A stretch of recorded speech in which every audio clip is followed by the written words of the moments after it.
I think I decided to become a writer long before I can remember doing it, actually, because my mum tells me that I used to dictate poems to her when I was a kid, when I was sort of 10 or 11 or so. I'd sort of tell her the poems, and she was very long-suffering. She had to write them down, so I guess it's an impulse that must have always been there in some shape or form. But I started to write more seriously and perhaps have the idea that one day, if I was lucky, other people might read some of the things I wrote when I won a competition called the Foyle Young Poets of the Year Award, which was really important to me, and it was a huge source of support and a big boost when I was a teenager. So I don't think you ever feel comfortable saying that you are a poet, even when you've written books of poetry.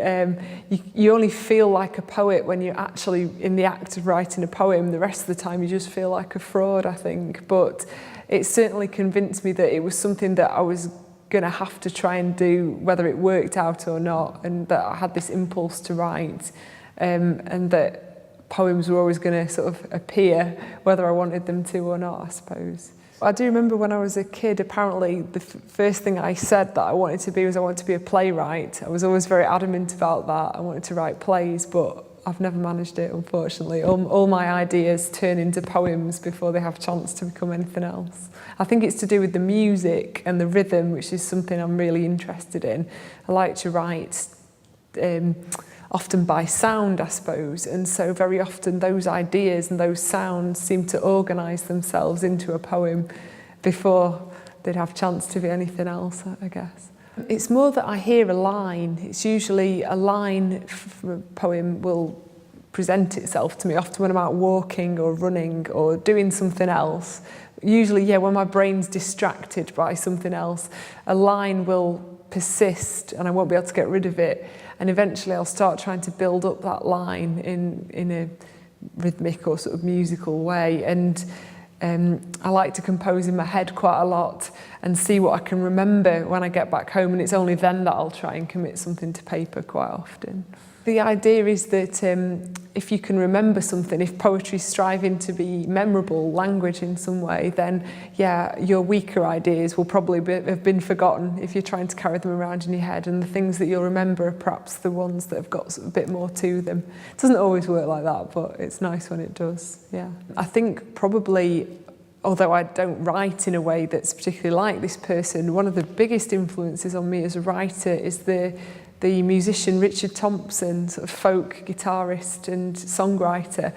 I grew up listening to his music because my dad was always playing it along with other folk musicians, and something about the way he could tell a story, but also the kinds of things that he wanted to write about, the way that he's very alive to the humour and darkness in everyday life, and a lot of the stories that he's drawn to. I think that formed my imaginative landscape when I was a child, and I still admire his music now. He's still one of my favourite musicians, and I realise more and more as I get older how much of an influence somebody like that probably was on my impulse to write, and also on the kinds of things that I like to try and capture in my poetry as well.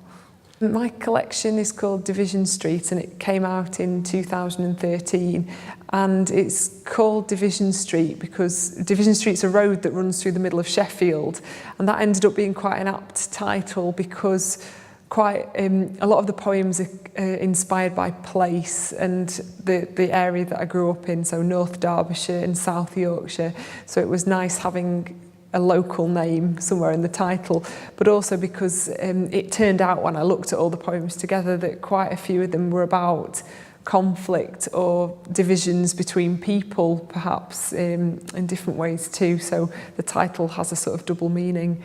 And I guess I've been working on the poems that are in this book for probably over 6 years before it came out, so it's really satisfying and strange to have them all collected together.